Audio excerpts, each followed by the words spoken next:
Hello, we are Jadaline College and I'm Tia. Today we'll be presenting on bioethanol production from seeds. So,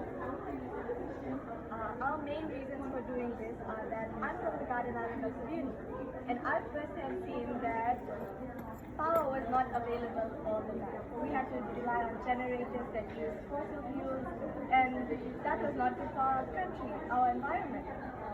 I've seen how climate change has affected us so thoroughly. So today we bring a solution to that, a solution to fossil fuels. So this is bioethanol. Bioethanol is fuel made from organic matter. And this is great as it is a renewable energy source and it can replace fossil fuels. Now you're wondering why seaweed? We can use any plant matter. Why are we using seaweed? Well, this is because seaweed is rich in fermentable sugars, grows quickly, and improves marine biodiversity. It reduces the carbon footprint that was laid down by fossil fuels, and it's a non-food crop, so there is no competition with land crops. Now, why Fiji? Because our climate is ideal for this growth, for growing seaweed.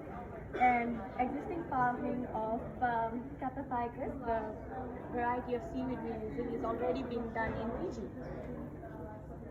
And due to this, we can reduce the major imports of fossil fuels that are coming into our country.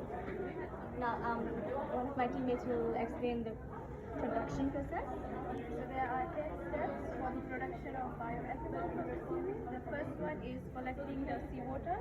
So here we are collecting the clean seawater from the natural source. The reason why we are using the natural source is because it has the microbes that will be able to produce those enzymes that are specific to break down the sugars in the seaweed so that we can ferment it to make the bioethanol. Here we have the second step that explains further on how we are going to produce these enzymes. So this involves using the dried seaweed together with the seawater and with the suitable conditions, that is temperatures of 28 to 30 degrees, and for approximately 2 to 4 days will give rise to the enzymes. And here in step 3 we are preparing the seaweed that will be used.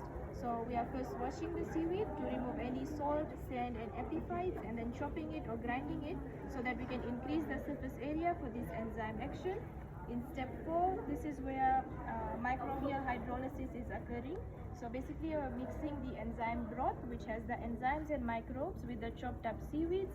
And again, for suitable conditions for the enzyme action to take place, we are keeping temperatures at 28 to 32 degrees and the pH of 6.5 to 7 for 24 to 48 hours. Here the sugars get released and the result that we get is a sugar-rich hydrolysate. In step 5, we are filtering that hydrolysate because we still have the solid pulp. That solid pulp can now be used as a fertilizer, or it can undergo a second hydrolysis to release more sugars.